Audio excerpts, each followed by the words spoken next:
Hello, hi everyone. I hope you all are well and good at your home and may divine bless us all. सबको आत्म वंदन। My dear masters, आज हम topic पे बात करेंगे, फटाफट से बात करेंगे और समझने का प्रयास करेंगे कि ये दुख क्या है और दुखों से हम कैसे बच सकते हैं। तो मास्टर्स, उससे पहले मैं आपको बता दूं कि ये जो हमारा माइंड है, माइंड एक कोई ऑर्गन नहीं है, ये एक टाइप ऑफ हम कहते हैं परसेप्शन है। आउटर वर्ल्ड का जो परसेप्शन है हमारे अंदर, उसका जो एक्सपीरियंस है वही है हमारा माइंड, ठीक है। और ये थ्रू आउट द बॉडी है, हम इसको ऐसे कह सकते हैं। और कुछ चीज़ें हैं आपको समझनी पड़ेंगी कि हमारा जो माइंड है यही हमारी रियलिटी क्रिएट करता है। द सेकेंड थिंग, आप अपने माइंड से कभी भी जीत नहीं सकते। द थर्ड थिंग, आपका माइंड बहुत बहुत बहुत पावरफुल है। अगर आप सोचो कि मैं अपनी विल पावर से उसको ठीक करूँगा या अपनी विल पावर से अपने माइंड को अपने कंट्रोल में कर पाऊँगी या पाऊँगा, तो आप बहुत इम्पॉसिबल बात सोच रहे हैं। ऐसा कुछ भी नहीं होता, विल पावर भी माइंड से ही आती है, राइट। हमारा माइंड कुछ भी क्रिएट कर सकता है। जो मेंटल डिसऑर्डर हो जाते हैं, जो लोग जिनको मानसिक बीमारियां हो जाती हैं, जैसे एक मूवी है जिसका नाम है द ब्यूटीफुल माइंड। वो जो ब्यूटीफुल माइंड है वो एक रियल स्टोरी है और उसमें दिखाया गया है कि किस तरह से माइंड इतने हद तक रियलिटी क्रिएट कर सकता है कि आपको पागल भी बना सकता है। यदि आप इसका एक एक्सपेरिमेंट करना नहीं चाहिए। फॉर एग्जांपल बता रही हूँ कि सपोज़ आप क्या करें कि अगर आप अपने घर में जिस रूम में बैठते हैं और आप रूम में बैठ जाए और आप ये सोचें कि मेरे साथ कोई बैठा है, मेरे साथ कोई बैठा है, और ये भाव आप करते रहें लगभग 1-1.5 महीने तक। यकीन मानिए, आपको 1-1.5 महीने के बाद अपने साथ कोई बैठा हुआ नज़र आएगा। वो सिर्फ आप ही को नज़र आएगा और वो किसी को नज़र नहीं आएगा। माइंड इतनी पावरफुल चीज़ है कि वो आपकी इमेजिनेशन को एक फॉर्म दे सकता है और वो फॉर्म आप ही को दिखाई देगी। ये जो मेंटल डिसऑर्डर्स होते हैं यही तो होता है, उन लोगों को कुछ कुछ दिखाई पड़ता है, कुछ कुछ सुनाई पड़ता है, लेकिन सिर्फ उनको कर रहा है, वो उनके मेंटल प्लेन पे वो चीज़ें घटित हो रही हैं, राइट। तो हमारा माइंड इतना पावरफुल है, इसीलिए माइंड को समझना बहुत ज़रूरी है। ये जो सफरिंग है, ये जो दुख है हमारे जीवन में, ये कहीं बाहर से नहीं आता ना। तो ये संसार दुखों का दुख क्रिएट करता है, राइट। संसार जितने भी आपके आसपास की सिचुएशंस हैं, इवेंट्स हैं, लोग हैं, वो सब के सब आपको ट्रिगर अवश्य करते हैं। आपको वो सब ट्रिगर पॉइंट हैं जहाँ से आपको लगता है कि दुख ये लोग दे रहे हैं, लेकिन एक्चुअली वो दुख नहीं दे रहे होते। दुख आपके माइंड की क्रिएशन है, ये आपका माइंड ही क्रिएट कर रहा होता है। अदरवाइज आउटर साइड में कोई दुख नहीं होता। फॉर एग्जाम्पल, कोई व्यक्ति है जिसको आप बहुत प्रेम करते हैं, सपोज वो आपको छोड़ के जाना चाह रहा है या आपको छोड़ के चला गया या आपको उसने धोखा दे दिया, कुछ भी सिचुएशन मान लीजिए, राइट। और आपको क्या हो रहा है, आप बहुत दुख हो रहा है, अंदर ही अंदर बहुत दुख घटित हो रहा है आपको। मास्टर्स, अगर आप ध्यान से देखेंगे तो एट दैट टाइम कोई भी ऐसी इवेंट हमारी लाइफ में होती है तो हमारा माइंड क्या है ना, यूज्ड टू है, कई कई जन्मों से उसको सिखाया गया, हमने ही सिखाया है कि दुखी कैसे होना है। ये हमारी ही क्या कह सकते हैं कि करतूत है कि हमने अपने माइंड को यूज टू हैबिचुअल बना दिया दुखी होने के लिए, राइट। तो हमने क्या किया, क्योंकि ये कंडीशनिंग एक जन्म की नहीं है, ये कई कई जन्मों की है, तो इसीलिए इस चीज़ को पिक्यूलरली समझ पाना ना थोड़ा सा टफ हो जाता है। लेकिन फिर भी इसलिए कहा जाता है कि मेडिटेशन करो। जो ध्यानी लोग होते हैं ना वो इस चीज़ को देख पाते हैं। जब काफ़ी टाइम आपको ध्यान करते होता है, फिर आप अपने माइंड की हलचल को भी पकड़ पाने में सक्षम हो जाते हैं, राइट।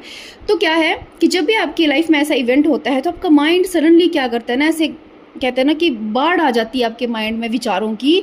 और वो विचार कहाँ से आते हैं, आपके अनकॉन्शियस माइंड से आते हैं कि वो व्यक्ति ने मुझे छोड़ दिया, मैंने उसको इतना प्रेम किया, उसने मेरे साथ धोखा किया, ऐसे कैसे हो सकता है, मैं कैसे रहूँगा, मैं कैसे जी पाऊँगी, मैं कैसे क्या करूँगा, मैं कैसे खा पाऊँगी, मैं कैसे सो पाऊँगी, एटसेट्रा एटसेट्रा, पता नहीं क्या फालतू के विचार एकदम से माइंड आपका ना जैसे कहता है ना कि शावर करता है आपकी तरफ। और एट दैट टाइम उन थॉट की वजह से वो थॉट आपकी माइंड की स्टेट को क्या करते हैं, उस टाइम पे अनस्टेबल कर देते हैं। वो आपकी माइंड की स्टेट को इन्फ्लुएंस करते हैं, अनस्टेबल कर देते हैं।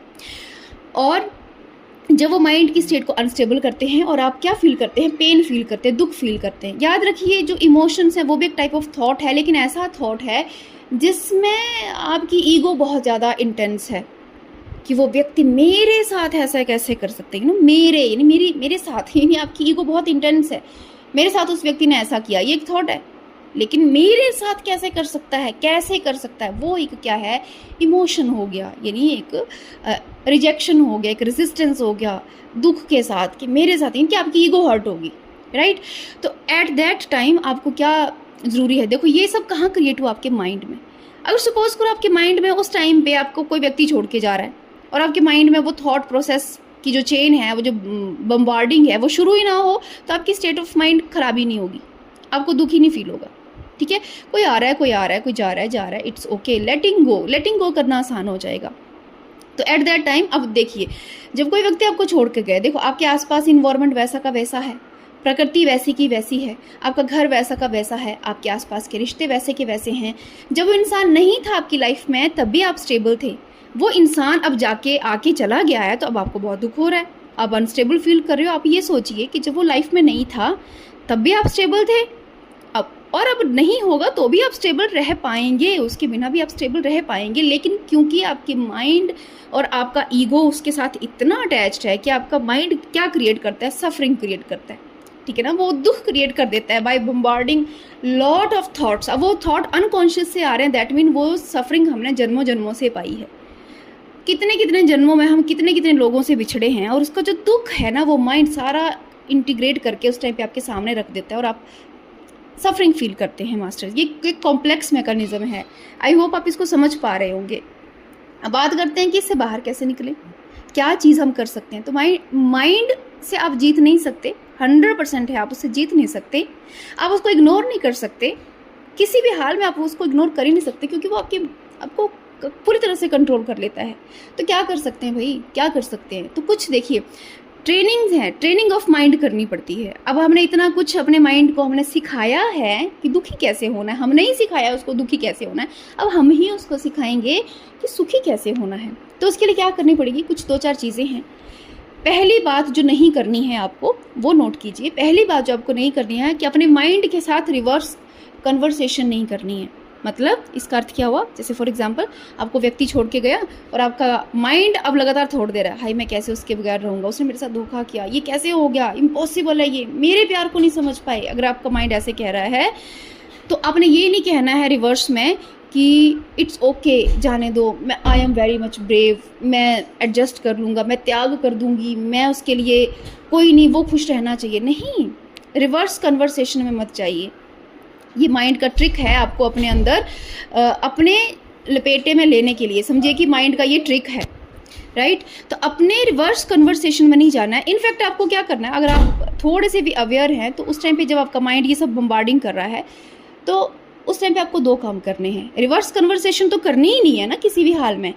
आपने क्या करना है, या तो आप शांत, अगर आप ध्यानी हैं तो शांत होकर बैठ जाइए और जस्ट ऑब्जर्व कीजिए कितने कितने थॉट आ रहे हैं और क्या क्या इमोशन आ रहे हैं। आपने रिएक्शन नहीं करना है, शांति से बैठ जाना है और सिर्फ देखना है कि माइंड में क्या क्या थॉट चल रहे हैं और क्या क्या फीलिंग्स और इमोशंस आपके अंदर आ रहे हैं। सिर्फ ऑब्जर्वेशन, फर्स्ट थिंग ये करनी है। और आपको लगता है कि नहीं ऑब्जर्वेशन करना यार थोड़ा टफ काम है, नेचुरली टफ काम है, ये इतना आसान नहीं होगा कि आप अपने माइंड के थॉट्स को ऑब्जर्व कर सके। कोई बहुत ही इंटेंस, कोई ध्यानी व्यक्ति होगा वो अवश्य कर पाएगा। लेकिन अगर आप इनिशियल स्टेज में हैं तो क्या करें, तो at that time do some physical work करना है। जो कोई रनिंग करो, कोई एक्सरसाइज करो, कोई डांस करो, कोई पेंटिंग कर लो, कोई प्लांटिंग कर लो, कहीं पे स्विमिंग कर लो, कुछ भी कर लो, लेकिन फिजिकल एक्सरसाइज करनी है। उस टाइम पे मेंटल वर्क कुछ नहीं करना है। मीन्स जैसे रीडिंग करते हैं या ध्यान करने की कोशिश करते हैं तो आपने वो चीज़ नहीं करनी है। उस टाइम उन चीज़ों को क्या करना है, आपने अवॉइड करना है, क्योंकि आपका माइंड उस टाइम पे उस स्टेट में नहीं है कि वो माइंड से रिलेटेड कोई भी बातें कर सके या कोई भी काम कर सके। इसलिए उस टाइम पे आपको फिजिकल एक्सरसाइजेस करनी है। जैसे मैंने कहा फिजिकल वर्क, जिसमें फिजिकल वर्क होता है, थोड़ी ही देर में आप देखेंगे आपकी स्टेट ऑफ माइंड अल्टर हो जाएगी, चेंज हो जाएगी। हालांकि ये एक प्रैक्टिस है, इंटेंस प्रैक्टिस है, मतलब एक दिन में नहीं होगा ये, लेकिन हाँ यकीन मानिए अगर आप 1 महीना भी इस चीज़ को प्रैक्टिस करते हैं तो आपका माइंड कंप्लीटली चेंज हो जाएगा, आपके state of mind totally alter हो जाएगी। वो जो हम समाधि करते रहते हैं वो यही तो है, स्टेट ऑफ माइंड को अल्टर करना। लेकिन आना भी तो चाहिए ना, उसके लिए एफर्ट तो करने पड़ेंगे। मैं नहीं कहती कि आप ध्यान में बैठो 1.5-2 घंटा। ऐसे ध्यानी भी हैं जो 20 साल ध्यान करते हैं, अपनी स्टेट ऑफ माइंड को अल्टर नहीं कर पाते। रीज़न बीइंग कि वो अपने माइंड के विक्टिम हो जाते हैं। फिर जब ऐसी कोई स्टेट आती है तो माइंड के विक्टिम हो जाते हैं। मास्टर्स, अगर ध्यान या समाधि की अवस्था तक पहुंचने के लिए सिर्फ एक जगह बैठना ही इम्पॉर्टेंट नहीं है, अपने माइंड के साथ अवेयरनेस आपको लेके आनी पड़ेगी। आप ध्यान के लिए 3 घंटे भी बैठ सकते हैं, लेकिन अगर आप अपने माइंड को नहीं समझते ना, आप कुछ नहीं कर सकते। लेकिन हाँ, अगर आप अपने माइंड को अच्छे से समझ गए हैं और ये समझ गए हैं कि इसको कैसे अल्टर करना है, यानी आप इसको देखो विल पावर से तो नहीं कर सकते, आई ऑलरेडी टोल्ड कि आप इसको ज़बरदस्ती फोर्सफुली कंट्रोल नहीं कर सकते, कुछ मर्जी कर लीजिए। आप इसके साथ लड़ नहीं सकते और ना ही आप इसको समझा सकते, इसलिए मैंने कहा कि रिवर्स कन्वर्सेशन नहीं करनी है माइंड के साथ, आप इसको समझा ही नहीं सकते, नेवर। रिवर्स कन्वर्सेशन में आने का मतलब है कि माइंड आपको अपने लपेटे में ले रहा है। तो माइंड को जस्ट क्या कीजिए, उसको एक जैसे छोटा बच्चा है, जिद कर रहा है, कुछ भी कह रहा है कि देखो वो तुम्हें छोड़ के जा रहा है, वो तुम्हें छोड़ के जा रहा है, तुम्हें छोड़ के जा रहा है, तो बच्चे को कहने दो, आधा घंटा 15-20 मिनट कहने दो। एक टाइम आएगा बच्चा जिद करना छोड़ देगा, जब आप उस पर ध्यान नहीं देंगे तो वो खुद ही ठीक हो जाएगा। और फिर बच्चे को समझ भी आ जाएगा कि भाई जिद करके कोई फ़ायदा नहीं है, बहुत ज़्यादा थॉट फैला के फेंक के रायता फैला के कोई फ़ायदा नहीं है, ये इंसान मेरे कंट्रोल में नहीं आएगा। एंड वो रियल इनलाइटनमेंट, उसके बाद अगर आप ध्यान करोगे 20 मिनट भी, तो वो मोर देन सफिशिएंट है। तो आई होप आपको ये समझ आया होगा कि हमारा माइंड किस तरह से काम करता है और इसको कैसे अल्टर करना है। Thank you.